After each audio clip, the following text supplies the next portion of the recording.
जहां से विज्ञान खत्म हो जाता है वहां से यात्रा शुरू होती है आध्यात्म की। वहां से यात्रा शुरू होती है मोक्ष की, जो आपको इन जन्मों के बंधनों से मुक्त कर देता है। ऐसा कई महामंडलेश्वर और शंकराचार्य दावा करते हैं। आध्यात्म की राह पर चलना बड़ा ही कठिन है। ये मार्ग वो है जो आपको पूरे मोह माया से दूर ले जाकर मोक्ष की प्राप्ति कराता है। आज चर्चा इसी पर होगी। जाहिर सी बात है, जिस तरह से महाकुंभ का भव्य आयोजन इस वक्त भारत के प्रयागराज में हो रहा है, जिसे देखने के लिए दुनिया के कोने कोने से लोग महाकुंभ में शिरकत कर रहे हैं। महाकुंभ में इस वक्त एक बाबा छाए हुए हैं जो आईआईटी पास आउट हैं। बाबा का नाम है अभय सिंह, जो इस वक्त चारों तरफ चर्चाओं में है। अभय सिंह की बात करें तो उन्होंने आईआईटी मुंबई से एरोस्पेस में इंजीनियरिंग की डिग्री हासिल की है, जिसके बाद वो कनाडा में नौकरी भी कर आए हैं। लेकिन सब कुछ छोड़ छाड़ कर इस वक्त उन्होंने राह पकड़ी है अध्यात्म की।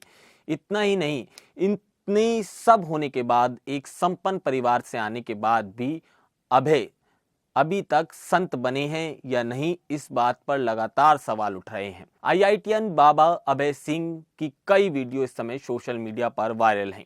उनके कई इंटरव्यूज भी वायरल हो रहे हैं, जिसमें अभय सिंह बता रहे हैं कि किस तरह से उन्होंने अध्यात्म की राह पकड़ी है। तो चलिए इस कहानी के सफर को शुरू करते हैं और बताते हैं कि अभय सिंह ने नौकरी छोड़कर कैसे संत का वेशभूषा अपनाया और किस तरह वो अध्यात्म की राह पर अग्रसर हुए। नमस्कार, आप देख रहे हैं द न्यूज़ 15 और मैं हूं आपके साथ केशव पांचाल। हर रोज मैं आपको एक कहानी सुनाता हूं। वो होती है एक शख्सियत की, जो अपने आप को इस दुनिया में निखार कर अलग लाते हैं, एक अलग पहचान बनाते हैं। आज इसी में से एक हम खोज के लाए हैं अभय सिंह ग्रोवाल को, जो हरियाणा के झज्जर जिले के रहने वाले हैं। अभय की बात की जाए तो उन्होंने आईआईटी मुंबई से एरोस्पेस में इंजीनियरिंग की है और उसके बाद वो लाखों रुपए की जो नौकरी करते थे, महीने के 3 लाख का उनका पैकेज था, जिसके लिए वो कनाडा पहुंचे थे। पर मीडिया रिपोर्ट की माने तो अभय सिंह की सैलरी की बात की जाए, जैसा कि बताया, वो 3 लाख रुपए से भी ज्यादा थी। हाल ही में अब अभय सिंह ने दुनिया की चकाचौंध छोड़कर अध्यात्म की राह थाम ली है। एक टीवी चैनल्स को इंटरव्यू में अभय ने अपनी कहानी के बारे में सब कुछ बताया है। उनका कहना है कि दुनिया में लेबल बड़ा पसंद किया जाता है, लेकिन मुझे किसी भी लेबल पर रहना पसंद नहीं है। अभय सिंह कहते हैं कि मेरा मकसद मुक्ति की तलाश करना है, लेकिन नौकरी मेरी मुक्ति में रोड़े का काम कर रही थी। नौकरी एक ऐसे ढांचे में बांध कर रखती है जिसमें व्यक्ति एक रेबर में लिपट कर रह जाता है। ऐसा उन्होंने अपने इंटरव्यू में कहा। एक समय उनके जीवन में ऐसा भी आया था जब सब लोग उन्हें पागल समझने लगे थे। आपको बता दें, वो घर में मेडिटेशन करते थे। ये हम उनके एक कुछ समय पहले की बात आपको बता रहे हैं, जब वो घर में मेडिटेशन किया करते थे। लेकिन तब लोग उन्हें पागल समझते थे। लिहाजा एक इतने बड़े घराने का लड़का और पढ़ा लिखा संपन्न परिवार से आने वाला लड़का जब घर में मेडिटेशन करता है तो 21वीं सदी में उसे शक की निगाहों से देखा जाता है। लेकिन नौकरी की बात की जाए तो 2019 का वो वक्त था जब वो कनाडा चले गए थे, जहां पर वो नौकरी करने लगे। इसके बाद उन्हें कुछ समझ नहीं आया तो वो नौकरी छोड़कर वापस भारत लौट आए। अभय ने कहा कि ऐसा लगा कि ज़्यादा पैसा कमाकर कोई फ़ायदा नहीं, खुशी नहीं मिल पाती। बिजनेस वाले भी बहुत से लोग देखे हैं जिनके पास पैसा तो बहुत है लेकिन खुशी नहीं है। इससे अच्छा कि अपने क्रेज और अपने पैशन को फॉलो किया जाए। जिसके बाद अभय ने ट्रैवल, फोटोग्राफी और फिल्म मेकिंग के साथ नेटवर्किंग शुरू कर दी थी। लेकिन इसके साथ ही ये करते करते उनका मन भर गया। अब एक नज़र डालते हैं उनकी आध्यात्मिक यात्रा पर।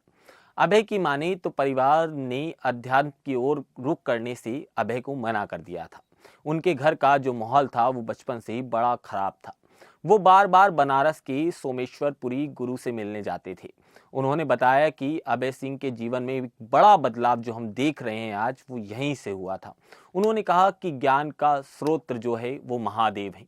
अभय बताते हैं कि गुरु सोमेश्वरपुरी ने उन्हें औघड़ियों और नाथ साधुओं से मिलवाने में एक अहम भूमिका निभाई और वो चाहते थे कि वो इस देख रेख में आगे बढ़ें ताकि अधिक से अधिक शक्ति से साधना कर पाएं और इस मार्ग में आगे बढ़ पाएं।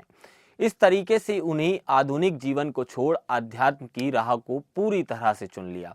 अब इस वक्त बात करें महाकुंभ की, तो इस वक्त वो महाकुंभ में बड़ा एक चर्चित चेहरा बने हुए हैं। हर कोई उनको सोशल मीडिया के द्वारा जानता है और हर कोई उनसे मिलना चाहता है। महाकुंभ में सबसे चर्चित आईआईटीएन बाबा अभय सिंह, अब इस वक्त की बात की जाए, मौजूदा समय जब इस वीडियो को रिकॉर्ड किया जा रहा है, तो वो महाकुंभ का आश्रम छोड़ दूर जा चुके हैं। वो कहाँ गए हैं ये किसी को नहीं पता। कहा जा रहा है कि वो किसी अज्ञात स्थान पर चले गए। अगर बीती हुई रात की बात करें तो जूना अखाड़ा के जो जो आश्रम महाकुंभ में मौजूद हैं, वहां उनके माता पिता उन्हें ढूंढने पहुंच गए थे, लेकिन तब अभय वहां से जा चुके थे। आश्रम के अन्य साधु संत बताते हैं कि अभय सिंह लगातार मीडिया को इंटरव्यू देख रहे थे। इसके साथ ही मीडिया का भी एक बड़ा जमावड़ा उस पूरे पंडाल में लगा हुआ था, जिसके बाद वो मानसिक तनाव में आ गए। उन्होंने मीडिया में कुछ ऐसी बातें भी कही जो विवाद का कारण बन गई। इन्हीं परिस्थितियों के कारण उन्हें आश्रम छोड़ना पड़ा और इतना बड़ा निर्णय उन्होंने लिया। आपको बता दें, एक समय हमने बताया, क्योंकि अब एक बार थोड़ा सा और फ्लैशबैक में चलते हैं और उनकी ज़िंदगी में थोड़ा सा और झांकते हैं। तो वो एक समय कोचिंग कर रहे थे और कोचिंग के बाद आईआईटी का एग्ज़ाम उन्होंने क्रैक कर लिया, जिसके बाद उन्होंने मुंबई आईआईटी में एडमिशन ले लिया। अभय ने वहाँ एरो सिटी से इंजीनियरिंग में बीटेक की डिग्री हासिल की। इसके बाद डिज़ाइनिंग में मास्टर्स की डिग्री ली। अभय की जो छोटी बहन है वो कनाडा में रहती हैं। पढ़ाई पूरी करने के बाद परिवार उन्हें अच्छे फ्यूचर के लिए कनाडा भेजना चाहता था और ऐसा ही हुआ भी। वो कनाडा चले जाते हैं। कनाडा में अभय कुछ समय तक एयरप्लेन बनाने वाली एक कंपनी में काम करते हैं, जहां उन्हें 3 लाख रुपए से ज़्यादा तनख्वाह मिलती है। हाल ही में जब लॉकडाउन हटा तो भारत वापस लौट आते हैं अभय, क्योंकि बताया जाता है कि जब लॉकडाउन लगा तो उस समय वो कनाडा में मौजूद थे, जहां पर लॉकडाउन में वो फंस गए थे। मगर लॉकडाउन हटने के बाद वो वापस भारत का रुख करते हैं। यहाँ आने के बाद वह अचानक फोटोग्राफी करने लगते हैं। अभय को घूमने का बड़ा शौक था, लेकिन वो जो लगातार घूमते रहते थे तो उनके ठिकानों का पता ही नहीं चलता था। वो कभी केरल पहुंच जाते थे तो कभी उज्जैन के कुंभ में नहाते दिखाई देते थे। हरिद्वार भी वो गए। कनाडा से लौटने के बाद अभय ने घर में ध्यान लगाना शुरू कर दिया। परिवार ने जब उनकी शादी की बात की, क्योंकि जब बच्चा बड़ा होता है तो माँ बाप को शादी की चिंता बड़ी सताने लगती है, तो यही कारण था कि अभय की शादी उनके घर वाले जल्द ही कराना चाहते थे। और जहाँ से वो आते हैं, हरियाणा का झज्जर जिला, वो चीज़ें हैं जहाँ पर जल्द ही लोगों की शादी करा दी जाती है। पर जब जब शादी का नाम आता था तो उनका चेहरा देखने लायक हो जाता था, लिहाजा इस चीज़ से वो बिल्कुल भी खुश नहीं थे। तो उन्हें एहसास हो गया कि घर वाले अब उनकी शादी जल्द करा देंगे। इसका आभास होने से पहले ही जो अभय थे वो घर छोड़कर चले जाते हैं। परिवार के मुताबिक पिछले 11 महीने से अभय से उनका कोई संपर्क नहीं हुआ और अभय अभी तक उनके संपर्क से बाहर हैं। परिवार ने लाखों कोशिश की, लेकिन कोई भी बात नहीं बन पाई। वह इतना कहते हैं कि कोई ज़रूरी काम हो तो मुझे मैसेज कर देना। हाल ही में ही 6 महीने पहले परिवार को चिंता ज़्यादा हुई तो अभय से बात करने की उनकी माता पिता की इच्छा जाहिर हुई, और इसके साथ ही उन्होंने जब उनको फ़ोन किया तो अभय ने सभी परिवार वालों का नंबर ब्लॉक लिस्ट में डाल दिया था।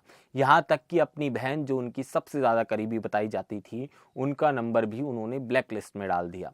मीडिया से बातचीत में जब मीडिया उनके परिवार से बात करने पहुंची तो उनके पिता ने बताया कि वे बचपन से बहुत सारे काम करते नजर आए हैं, और इसके साथ ये भी तय है कि वो बचपन से बहुत कम बोला करते थे, मगर हमें कभी भी इस बात का आभास नहीं था कि वो अध्यात्म के रास्ते पर चल पड़ेंगे।